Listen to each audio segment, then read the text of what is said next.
Assalamualaikum warahmatullahi wabarakatuh. Halo guys, kembali lagi bersama saya Bobby Herian.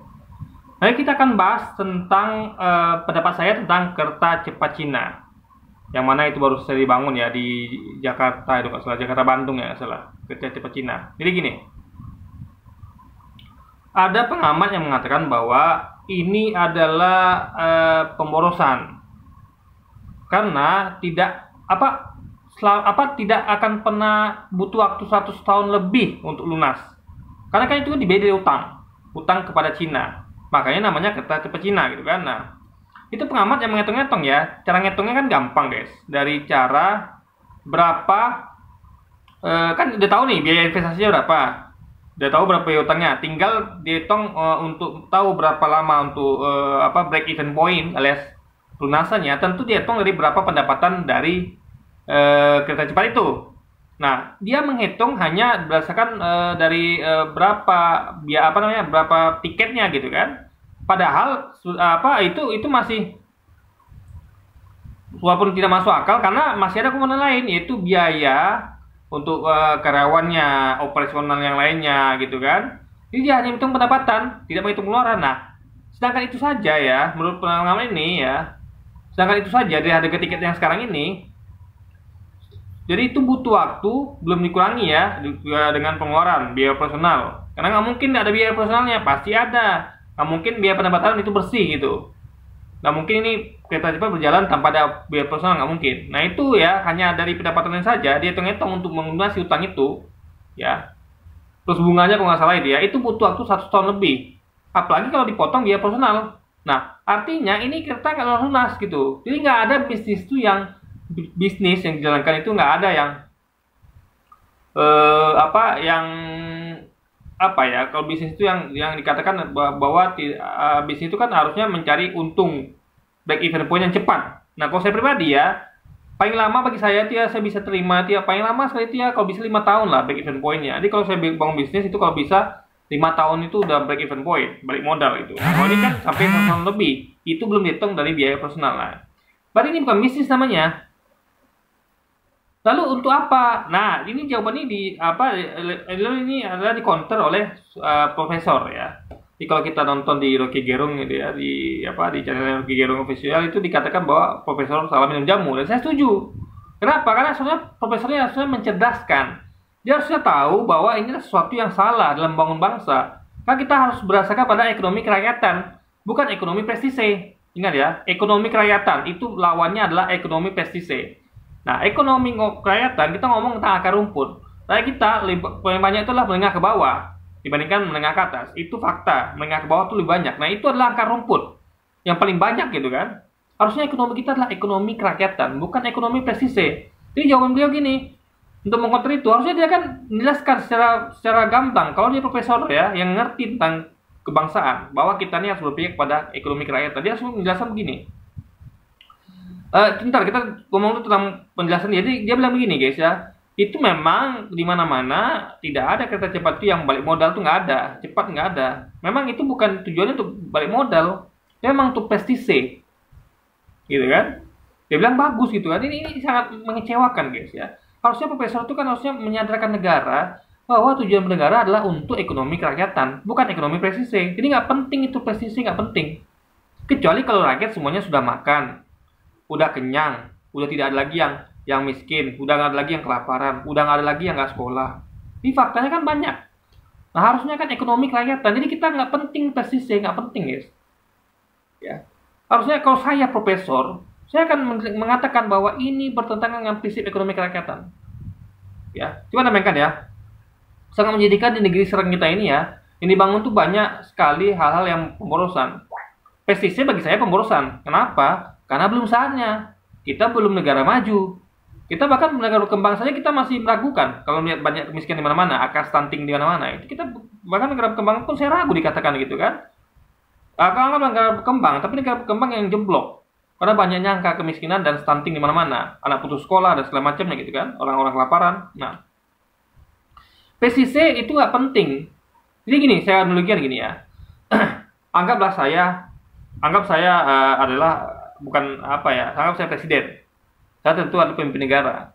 Anggap itu adalah bangunan rumah, ya. Jadi Anda bayangkan, ya, Anda presiden, presiden itu adalah sebagai kepala rumah tangga. Kalau kita analogikan, nah, di rumah tangga itu setiap anak, ya, itu menyumbang kepada ayah ibunya untuk operasional keluarga, ya, untuk biaya sekolah anak-anaknya, jadi anak-anak itu dia dapat nyari uang, semua anak-anak nyari uang. Ada juga anak-anak nggak bisa nyari uang karena memang waktunya masih sekolah. Nah, lalu tentu si ayah ibu ini akan mensubsidi berdasarkan dari penghasilan dari abang-abangnya. Nah, jadi dia tuh jadi Anda bayangkan ada sebuah keluarga yang mana dia ayah ibunya tuh adalah orang yang lebih gampang ini lagi saya, kalau Anda bingung ya, anggaplah di suatu kompleks perumahan, yang lebih gampang lagi ini. Karena itu kan nggak ada ngomong ayah ibu, tapi kompleks perumahan itu adalah pemimpinnya, misalnya RT RW. Nah, RT RW ini ya, itu anggaplah RT RW-nya nganggur, betul-betul pekerjaannya hanya dari gaji dan dari pendapatan dari uang-uang dari kumpulkan dari para warga. Nah, RT RW ini punya warga yang kompleks, ada yang miskin, ada yang masih sekolah, masih kuliah, ada yang udah kerja, ada yang kaya gitu. Nah, uang itu dikelola untuk gimana supaya untuk membangun di komplek itu, ya kan? Untuk membangun di komplek itu. Nah, jadi coba Anda bayangkan ya, di kampung itu lalu dibangun patung. Anggaplah dia bangun patung RT yang dahulu agar lebih banggakan dibandingkan kampung lain. Jadi dia bisa ngomong nih pada kampung lain. Lihat, kita bangun patung misalnya Pak Suroso, maaf ya, yang nama Suroso ya, atau Pak apalah, atau Pak Untung lah misalnya. Ini ada patung Pak Anu lah gitu kan, Pak Fulan lah gitu. Yang dulu tuh berprestasi, dia memimpin negeri ini kampung ini dengan baik. Jadi patung dibikin patung di mana-mana megah-megah gitu. Lalu dibikinlah fasilitas yang mana itu pestisida juga. Ini uang-uang warga ini dipakai dia, ya. Belum tentu warga setuju atau tidak gitu kan. Lalu dipakai untuk bangun fasilitas yang di kampung itu yang tidak semua bisa pakai. Ya, orang-orang yang sekolah nggak bisa pakai, orang yang miskin, orang-orang yang sanggup bayar lah gitu kan. Yang nggak sanggup bayar. Iya kan? Lalu dibangun itu di kampung itu. Nah, apa yang terjadi? Tentu orang-orang yang miskin, yang belum mampu bayar tiket itu, anggaplah dibangun ya kereta cepat juga lah, atau apalah jalan jalan tol lah di kampung itu. Ini kita alihkan sama kayak jalan tol ya, karena kan ini berbayar gitu, beda dengan umum yang gratis. Nah, itu tentu orang-orang yang tidak semua warga kampung bisa nikmati. Apalagi untuk itu kas kampung minus kas kampung ini berutang. Jadi kampung ini punya hutang 7.900 triliun ya. Ini dengar berita ya. Utang negeri ini 7.900 triliun. Nah, kampung itu berhutang. Itu banyak. Nah, hutang itu bukan Pak RT, Pak RW yang bayar. Yang bayar adalah warganya. Dan yang bayar bukan hanya warga kaya, warga-warga yang menikmati fasilitas itu, tapi juga warga miskin. Kan semuanya kena pajak. Orang miskin juga kena pajak kan? Ya kan? Orang miskin yang punya rumah nih. Ada orang miskin punya rumah, tinggalan nenek dari orang tuanya, tapi rumah itu gubuk reyot. Tanahnya dia punya, dia kan harus bayar PBB, walaupun miskin. Ada kontribusinya juga. Ya, warga negara tuh miskin-miskinnya ya, ada juga kontribusinya, guys. Gitu, guys. Meskipun nanti dapat bantuan, intinya adalah semuanya itu kan dipaksakan untuk bayar pajak. Jadi semua warga kampung itu ya membayar pajak kepada memberikan sebagai pendapatan mereka kepada Pak RT Pak RW. Lalu Pak RT Pak RW dengan 3 bertanggung jawab membangun programnya adalah pestiside, bangun patung di mana-mana. Kayak sekarang nih kayak patung Garuda yang besar di di Bali itu, guys, ya kan. Lalu patung Soekarno, patung apalah gitu kan. Jadi patung-patung yang itu biayanya itu harusnya dialihkan untuk yang rakyat, guys, yang berdampak pada rakyat, bukan pestiside gitu. Ngerti nggak? Karena gini, pestiside itu dibutuhkan bukan bagi negara, tapi bagi rakyat. Orang-orang yang sudah mampu, orang kaya misalnya, orang kaya dia sudah layak untuk pestiside, orang kaya. Meskipun kalau menurut saya pribadi, kalau saya kaya, ya lebih daripada pestiside, lebih baik kita memakmurkan rakyat. Kalau saya kaya, bagi saya bahkan pestiside nggak penting. Walaupun itu sebenarnya hak orang kaya ya, udah pakai pestiside, bukan hak negara. Karena negara itu dibangun bukan pakai uang pribadi dia, lagi kayak uang rakyat. Jadi Jadi pestisida kampung itu dibangun di atas penderitaan rakyat. Rakyat-rakyat yang susah nih gimana nasibnya?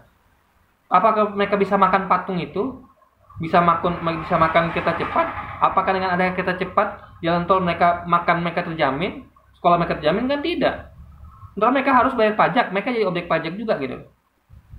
Nggak pun mereka objek pajak, mereka harus dibantu sebagai rakyat. Namanya ekonomi kerakyatan.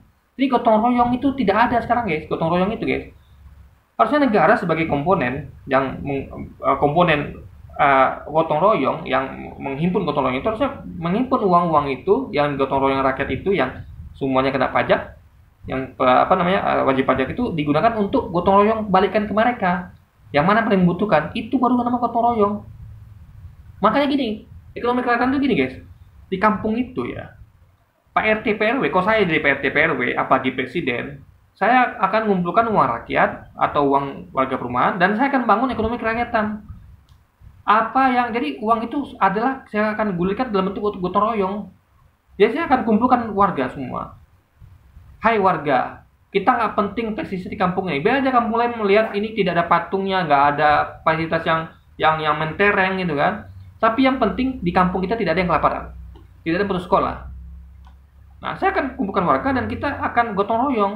Ayo, kamu mampu nyumbang berapa? Kamu mampu nyumbang berapa? Nah, itu ada warga miskin, kita kasih ke dia ya, gitu. Ini kan berdampak. Jadi semua warga kampung tuh tidak ada diskriminasi, tidak adil. Semuanya ceria. Kenapa? Tidak ada lagi jurang pemisahan antara si kaya dan miskin. Ya, masa si kaya senang-senang pakai jalan tol? Ada si kaya nih yang punya mobil, yang punya uang. Dia ketawa-ketawa, selfie, hahihi, ya kan? Ya kan? Di kereta api cepat, di jalan tol naik mobil, ketawa-ketawa, ngomong bahwa enak sekali sekarang ini ya, jarak antar satu tempat lain itu dekat, bisa dijangkau dengan cepat. Ya bagi Anda, bagi rakyat miskin gimana? Yang anaknya nggak putus sekolah, yang megap-megap untuk bayar uang sekolah, yang masih susah untuk cari makan, gimana? Anda ketawa-ketawa, senang-senang di atas penderitaan mereka, coba. Di mana letak gotong royongnya? Di mana letak ekonomi kerakyatannya? Kok saya kumpulkan itu dan saya akan gulirkan kepada yang si miskin. Jadi di kampung itu tercipta suasana aman, adem. Kenapa? Tidak ada lagi jurang pemisahan antara si kaya dan miskin. Semua bisa kumpul dengan enak, enjoy. Karena sekat-sekatnya sudah dikurangi, guys. Jadi nggak ada lagi orang, saya gengsi lah ketemu sama dia miskin, atau saya segan lah ketemu dia kaya. Nggak ada lagi. Semuanya udah dekat jaraknya.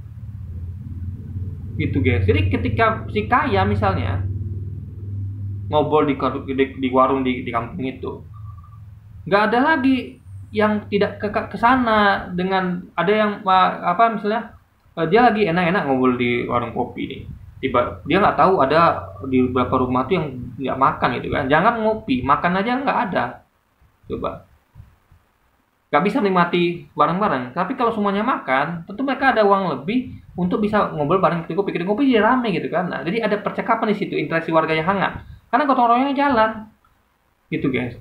Jadi nggak kayak sekarang banyak rakyat susah, angka stunting tinggi. Harusnya ya pemerintah itu ya. Saya nggak ngomong tentang BLT ya, nggak ngomong tentang BLT. Karena BLT itu tidak menyelesaikan masalah. Jadi uang itu daripada bangun kereta cepat, daripada bangun jalan tol, bagus memberi modal rakyat. Ya. Nah, itu food estate itu ya. Sebenarnya kalau dikelola baik itu bagus sekali food estate itu. Tapi berdayakan rakyat dengan cara dananya maksimal. Jangan setengah-setengah. Pikirkan bagaimana risetnya. Kasih dana risetnya besar. Karena ini kan demi rakyat. Biar rakyat itu nanti ketika mengelola food estate ya, atau apapun itu, yang kayak transmigrasi, mereka tuh bisa maksimal. Mereka tahu ini, mereka udah ada risetnya. Nanti kalau kamu tanam ini ya, ini pupuknya, kalau perlu disediain disubsidi. Ini cangkulnya, peralatannya. Nanti kamu jual sini, udah disediakan marketnya. Kenapa? Udah ada riset di situ. Riset market, riset pupuk, riset apa segala macam. Biar ada dana besar, kan untuk kepentingan rakyat juga. Nah, nanti orang-orang yang butuh kerjaan akan pergi mengelola food estate misalnya. Atau transmigrasi, ataupun itu ya. Atau pemerintah bangun pabrik lah. Jadi BUMN itu harusnya menciptakan pabrik. Saya lebih setuju bangun pabrik dibandingkan jalan tol atau ini. Nah, kalau Anda berpikir mungkin nanti Pak bangun pabrik rugi, nanti penjualannya gimana? Makanya saya katakan nih, stop impor itu dengan cara bukan stop dengan melarang ya, tapi pakai cara cerdas dan taktis, yaitu kenakan biaya masuk yang tinggi, sehingga barang kita tidak kalah saing. Kita sudah kalah di upah buruh ya, karena biaya hidup kita cukup tinggi dan kita dibiasakan hidup hedonis, karena kita memang ya itu tadi di media banyak sekali orang-orang yang apa namanya orang-orang yang apa ya yang senang-senang, bahkan pemerintah juga beberapa acara itu joget-joget dengan biaya yang besar segala macam, dengan anugerah artis segala macam. Jadi budaya itu ya, budaya tidak hemat itu marak di negeri ini, dicontohkan oleh pemimpin, sehingga mental rakyat kita tuh adalah bukan mental rakyat yang seperti di Cina itu. Mereka menang dalam hal mereka hidup hemat, sederhana, dan nggak neko-neko, gitu kan? Itu kebanyakan rakyat Cina. Makanya situ upah buruh murah. Nah, kita nggak bisa begitu. Kenapa? Karena budaya kita tuh sudah di mindset, sudah di setting sedemikian rupa. Itu masalah di situ. Nah, kalau kita kalah di situ, oke lah, udah telanjur, udah jadi bubur. Meskipun kita bisa ubah ke depannya. Tapi kalau dia ada telanjur, kita bisa ubah dengan cara ya kita kalah saing di situ ya kita kenakan biaya tinggi kepada barang-barang impor. Ya, barang-barang impor sekarang di Cina barang besar itu. Nah, kita kan kenakan biaya tinggi sehingga barang kita itu bisa bersaing. Ya kan? Mereka soalnya kalah itu, guys. Kenapa? Mereka ada ongkos angkut. Kita nggak perlu ongkos angkut. Misal saya jual produk saya dari Pekanbaru ke Jakarta. Saya hanya perlu ongkos angkut dari Pekanbaru ke Jakarta. Kalau mereka kan tidak. Lintas negara, lintas laut gitu kan. Lintas segala macam itu biaya komponen angkat negara tuh pasti kan lebih mahal dibandingkan dengan antar kota atau antar daerah. Maka kita menang dalam hal itu. Tapi kenapa harga mereka lebih murah? Karena itu tadi, mereka biaya buruh murah. Nah, kita tidak kenakan biaya masuk yang tinggi. Itu masalahnya, guys. Jadi kita tuh harus memihak kepada produk kita, sehingga produk kita tuh akan merajai negeri sendiri, bahkan akan merajai ekspor. Nah, di saat semuanya itu terjadi, maka semua pabrik itu akan berguna. Nggak ada lagi cerita tuh pabrik tutup, nggak ada lagi. Kenapa? Karena pemerintah berpihak pada rakyat. Dengan cara pabrik kita berjaya di negeri sendiri. Orang akan senang bangun pabrik. Kenapa? Nanti ada pasarnya. Ketika orang mau bangun pabrik, orang bingung. Nanti bangun pabrik ini itu udah dikuasai oleh market Cina. Bukannya kita benci Cina ya. Kita tidak mau negeri kita ini adalah kalah saing, kalah berdaya dibanding Cina. Kita tentu pengen rakyat sejahtera. Gitu, guys. Baru dunia. Negara kita lebih penting daripada dunia gitu kan. Nanti setelah kita baru dunia gitu. Gitu, intinya adalah kita harus berpihak kepada bangsa kita sendiri. Nah, itu poinnya, guys. Jadi makanya kalau kita harapkan dari pemimpin baru nih ya, ubahlah semuanya. Jadi jangan lagi kita tuh berpegang condong pada ekonomi yang menggunakan pestisida. Seperti kata profesor ini, Rena Ghazali ya kalau salah ya. Ini kan bukan memang di mana-mana kita cepat tuh membangun bukan untuk break even point, bukan modal cepat, tapi memang untuk pestisida. Ya itu salah, Prof. Salah ya. Salah. Kita ekonomi kerakyatan, bukan ekonomi presisi. Bahkan semaju, kecuali kita sudah tidak ada lagi yang miskin, tidak ada lagi yang kelaparan, stunting sudah tidak ada. Meskipun anggaplah bukan nggak ada ya, masa itu udah betul-betul minim sekali, udah hampir susah ditemukan lah, itu baru. Ya, jadi presisi itu bagi saya nggak penting. Bahkan kalau saya kaya pun ya, saya nggak penting untuk punya mobil mewah segala macam. Walaupun saya mampu, bahkan misalnya ini, saya ditargetkan jadi orang kaya atau presiden, ya saya targetkan itu. Saya tidak akan, walaupun saya mampu bisa beli mobil 1000 mobil yang Lamborghini, saking kayanya saya juga mampu bangun patung saya atau patung siapapun itu di mana-mana, bangun kereta cepat, bangun yang prestisnya lah gitu, guys ya. Tapi semua rakyat saya nggak bisa pakai. Saya buang semua rencana itu. Saya akan lebih menggunakan uang saya untuk kemakmuran rakyat. Karena saya nggak butuh uang lagi, karena saya hidup sederhana. Bagi saya nggak penting presisi. Selama rakyat saya makan, selama anak-anak saya makan, selama mereka happy, mereka sekolah, tidak ada stunting, sehat walafiat, bahagia, senang, itu yang nomor satu. Kesenangan orang adalah kesenangan kita. Kesenangan rakyat adalah kesenangan pemimpin. Jangan pemimpin senang, orang kaya senang, yang rakyat menengah bawah susah. Itu jangan terjadi. Itu namanya nanti akan menimbulkan kecemburuan sosial. Nah, itu tidak baik bagi negeri ini. Makanya stop proyek-proyek yang prestisius, stop. Kalau tidak ada untungnya buat rakyat, stop. Kereta cepat stop, apalagi IKN stop, apalagi semua yang tidak ada untung bagi rakyat itu stop. Ya, selama masih ada rakyat miskin di negeri ini, tidak sekolah, susah bayar uang sekolah, susah tempat tinggal, stunting, hentikan semua proyek yang mengandung pestisida. Pestisida itu tidak penting, alias cuma sampah. You ya dipandang hebat. Patung Soekarno di mana-mana. jalan tol kereta cepat di mana-mana. Tapi rakyat tuh kelaparan, nol nilainya. Orang bukannya appreciate, orang akan orang yang punya hati akan menangis. Anaknya, rakyatnya nggak makan, stunting, tapi punya kereta cepat, ini nggak masuk akal guys, nggak make sense gitu. Ya, nggak make sense, bagi saya nggak make sense.